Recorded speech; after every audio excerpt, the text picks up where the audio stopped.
1 juta kurang kalau nggak salah mah. Iya sampai 3. Aduh naiknya banyak banget saya bilang teh. Iya. Ini bisa kurang nggak ya gitu kan ya. Nggak apa-apalah kalau berapa pengurangannya, pokoknya asal ada pengurangan aja gitu kan ya. Iya.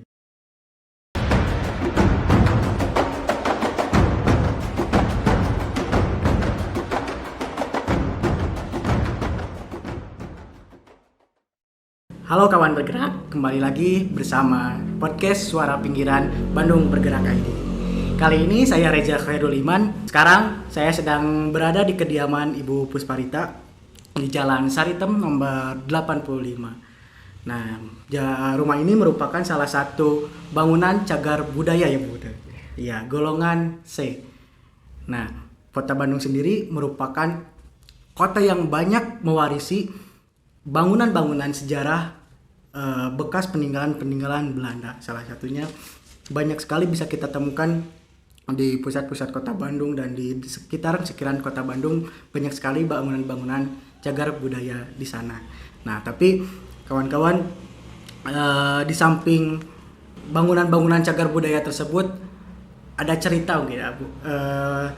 Sulitnya merawat bangunan-bangunan cagar budaya. Di sisi lain juga ada perusakan yang terjadi terhadap bangunan-bangunan cagar budaya.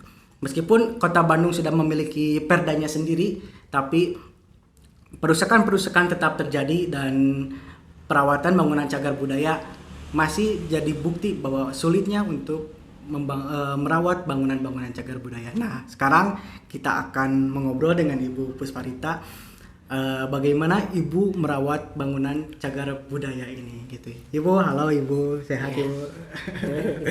Iya. Ibu, saya mau nanya nih. Bagaimana cerita Ibu bisa merawat bangunan-bangunan cagar budaya seperti ini? Sebenarnya sih itu inisiatif dari orang tua saya ya, terutama ibu saya yang menyenangi kebersihan, apa yang bagus gitu ya. Kalau ada kotor, kalau ada apa gitu kan ya, suka minta ini udah kotor, minta dibersihkan atau apa gitu. Nah, kawan-kawan, kalau kawan-kawan lihat di sini kita masih bisa menemukan furnitur yang masih identik ya kayak di rumah nenek saya kalau kalau saya bayangin. Ini bentuk-bentuk perabotannya, terus juga jendela lain sebagainya, lantainya kawan-kawan masih bisa lihat ini masih bentuk asli ya Bu dari asli, dulu. Nggak ada yang dirubah. Iya, nggak ada yang dirubah. Nggak ada, kecuali tembok. Oke. Karena rusak. Nah, Ibu, bagaimana cerita Ibu sih waktu dulu kecil, rumah orang tua Ibu di sini gimana Ibu? Ya, saya kan 5 bersaudara ya. Jadi semua kumpul di sini, tapi ada yang udah menikah juga ya. Jadi satu-satu gitu kan. Saya tadinya nggak tinggal di sini juga. Saya kan ikut suami kan. Berpindah-pindah tempat gitu kan. Akhirnya anak sekolah pindah lagi ke Bandung. Ibu saya kan cuma bersama ayah saya kan cuma berdua di sini. Jadi saya nemenin di sini sampai sekarang. Jadi nggak pindah-pindah lagi. Iya, jadi sejak anak sekolah. rumah ini dijadikan tempat berkumpul ya Bu sama keluarga Ibu, keluarga besar. Iya, kalau dari mana? Dari Jakarta. Iya, dan masih sampai sekarang dijadikan tempat berkumpul. Iya, walaupun mungkin ya kalau udah ada orang tua biasanya mah jarang kesini biasanya. Mungkin masing-masing rumah tangga ya. Kalau emang ada orang tua mah pasti kumpul. Jarang, udah banyak ya, udah yang nggak ada, yang ke-1 nggak ada, yang kedua nggak ada.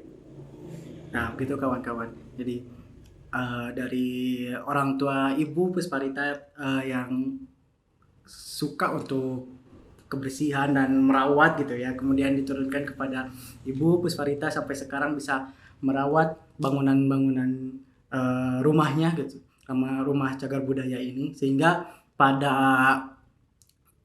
tahun kemarin 2022 tepatnya tanggal 29 Agustus ya Ibu. Iya. Ibu rumah Ibu di Jalan Saritem nomor 85 ini mendapat anugerah cagar budaya dari Kota Bandung ya Bu. Iya. Ya, dipilih dalam kategori perlindungan 1. Nah, rumah Ibu ini menjadi rumah yang dipilih oleh Kota Bandung sebagai rumah cagar budaya, mendapat anugerah cagar budaya kategori perlindungan. Nah, Ibu bagaimana tanggapannya Ibu setelah mendapat anugerah cagar budaya? Saya bersyukur sekali, terima kasih banyak. Saya tidak menyangka bakal dapat gitu. Saya nggak apa-apa. Saya biasa-biasa aja ya. Tapi ketika datang, saya tanya dulu, takutnya banyak aturan, mesti gimana kan. Saya nggak mau ya ambil keputusan sendiri. Kata adik saya itu boleh, nggak apa-apa. Ini rumah ini nggak akan dijual, katanya begitu. Emang sebelumnya juga ibu saya udah bilang rumah ini jangan dijual ya, katanya gitu. Nanti kalau ada saudara-saudara datang kan bisa ini tinggal di sini, katanya gitu. Ya, tapi bersyukurlah adik saya juga ya mau gitu kan ya, nggak akan dijual, katanya. Ibu setelah mendapat anugerah cagar budaya, apa ada dampak Bu dari hasil penghargaan itu? Ada dampak juga.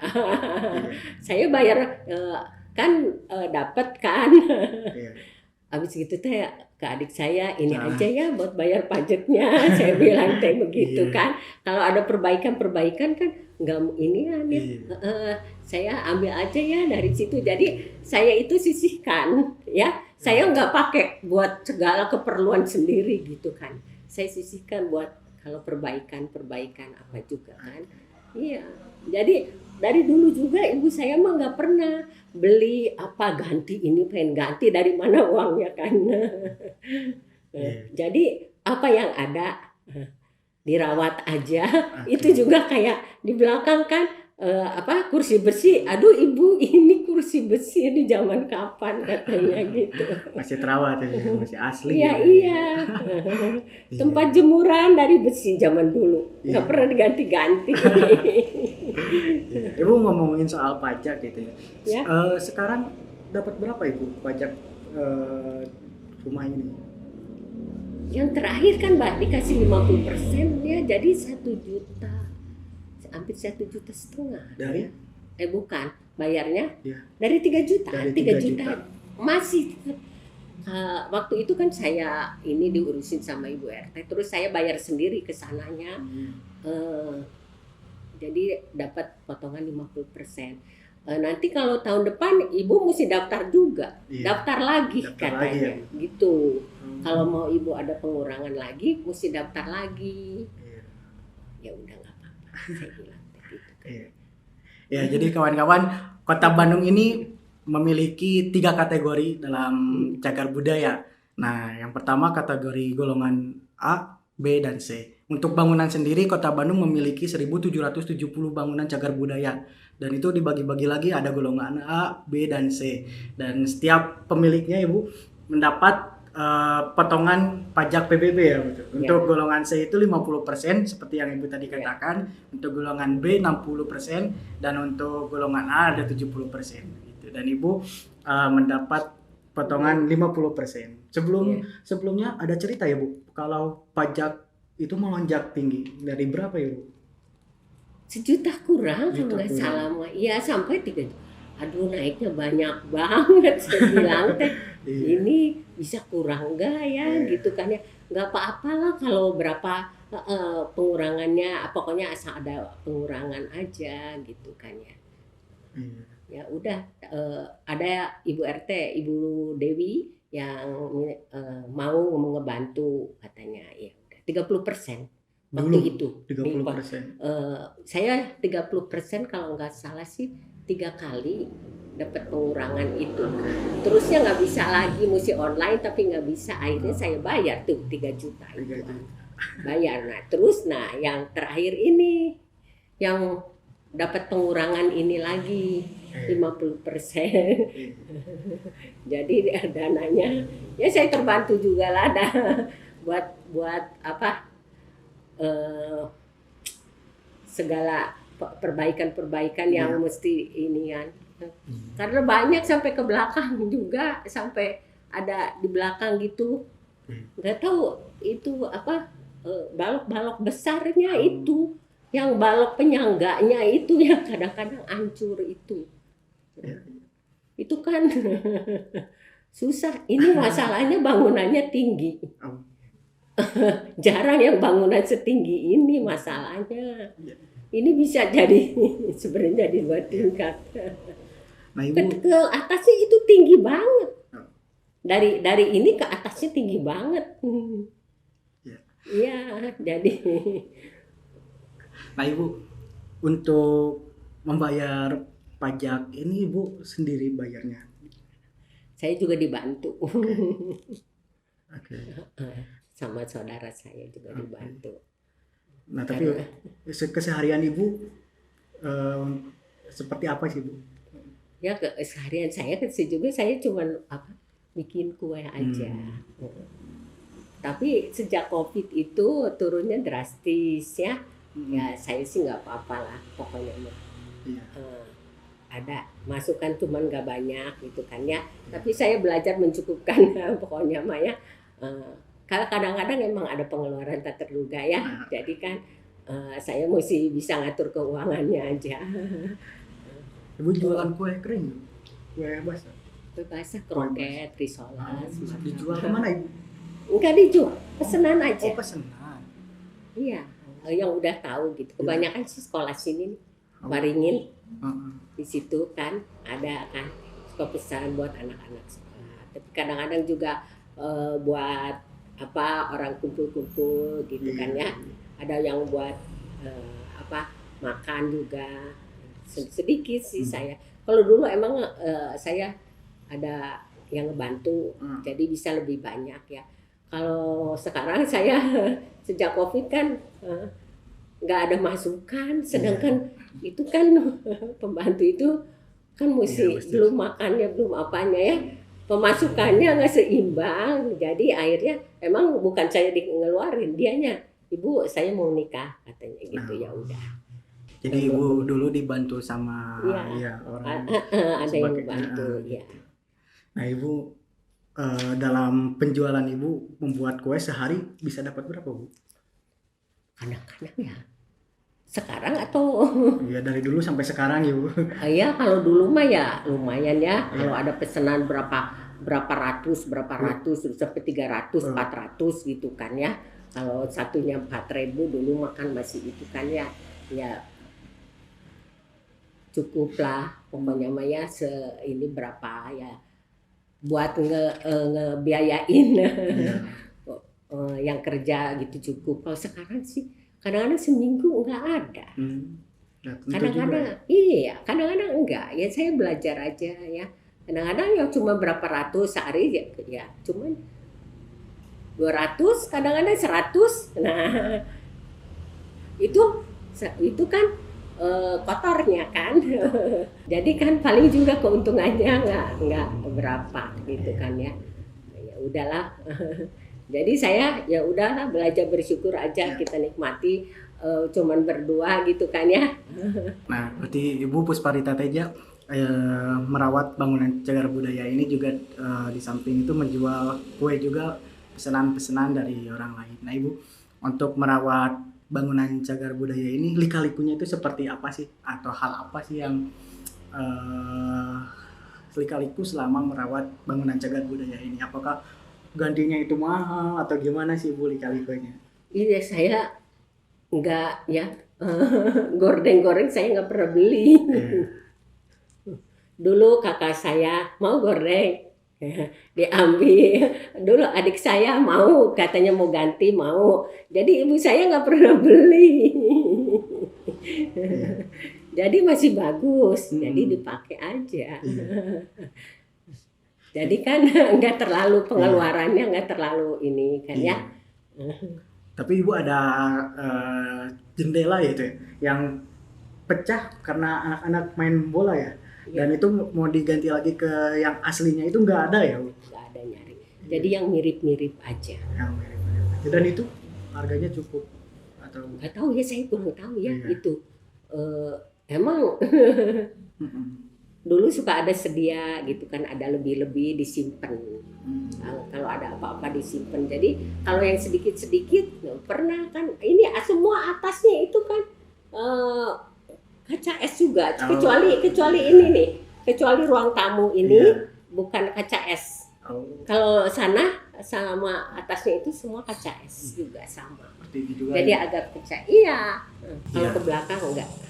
Ya, jadi Bu Pusparita ini kalau ada bagian-bagian rumahnya yang rusak sebisa mungkin diganti dengan seperti yang aslinya ya Bu. Kalau ada yang aslinya, tapi kalau nggak ada ya yang semirip mungkin Ibu ganti dengan yang mirip dengan aslinya seperti kaca-kaca yang ada di rumah Ibu ini. Nah Ibu Ya selama kayak seperti garasi itu kan, ya modelnya kan pintunya besar banget, Iya. susah kan, berat lagi gitu. Ada yang bilang, kenapa bukan diganti? Katanya. Padahal itu kan jati. Iya. Ya. jadi Tapi enggak. iya. Kenapa Ibu? Nggak tahu ya, orang tua saya nggak mau gitu kan ya. Iya. Ada nggak punya mobil, katanya udah aja, nggak usah diganti. Iya. Jadi sekarang mah emang jarang dibuka. Hmm. Dulu kan bisa keluar ke situ, Iya. dibuka. Iya, iya. Sekarang sih enggak. Iya. Nah, selama Ibu merawat bangunan di sini ada apa ya? Sesuatu yang pernah terjadi ya seperti kriminal atau ada nggak Bu? Dulu kan pernah tahun berapanya yang kerusuhan? Mm. Oh Ya, iya, dulu kerusuhan kan. 70-an ya. Ya kan, saya juga masih di sini semua sih, masih sekolah kalau nggak salah sih. Itu kan lewat kan, ke sini juga katanya Oh, lewat. Oh saya sih kayaknya ya sih belum balik. Tapi ke Kebon Jati situ iya. itu mbak digedor-gedor, dihancurin, masuk ke dalam katanya. Ini ada yang bilang katanya di sini mah nggak ada, nggak tahu di sini nggak ada katanya. Iya. Jadi cuman lewat aja. Kalau nggak ini semua hancur, kaca semua. Iya. Itu semua yang di Kebon Jati hancur. Banyak katanya masuk ke dalam, beras dicampur sama beling. Oh, Iya, saya pernah dengar aja cerita itu dulu waktu kerusuhan. tapi kalau sekarang Bu? Nggak ada sih sekarang mah. Dulu juga ada orang yang kalau saya keluar pergi suka ada orang yang waktu itu masih ada pembantu. Dia kan di rumah sendiri, jadi kalau saya keluar dia nggak berani buka pintu, dia dari jendela. Tahu itu orang nggak benar, itu orang kalau takutnya buka pintu dia masuk katanya, jadi bukanya dari jendela. Pernah diteror juga, telepon, nggak tahu teleponnya dari mana, saya juga bingung. Dia pembantu yang angkat. Dulu sering berapa kali gitu kan ya, orang yang inian sejak belum ada CCTV belum. Baru di depan ada CCTV, di sebelah juga belum, dulu sekali sih. Jadi saya dikasih syarat, udah aja pasang CCTV katanya, cuman takut kalau ada apa-apa katanya gitu. Siang-siangan juga kan bisa dilihat katanya gitu kan. Kalau yang bukan ini kan jangan dibukain pintu. Ya udah. Iya, jadi lebih aman. Lebih aman. Sekarang masih nggak ada. Saya mah udah nggak takut, apalagi walaupun mungkin itu kan ya CCTV-nya pendek banget gitu kan. Saya nggak sekarang mah nggak ngerasa takut apa-apa. Udah aja nyaman aja. Nggak. Ya, begitu kawan-kawan. Jadi selama Ibu merawat bangunan cagar budaya ini banyak ya lika-likunya yang terjadi, mulai dari kriminalitas yang teror-teror yang datang ke Ibu gitu, mulai dari ya gedor-gedor pintu ya Bu, bea-bea gitu.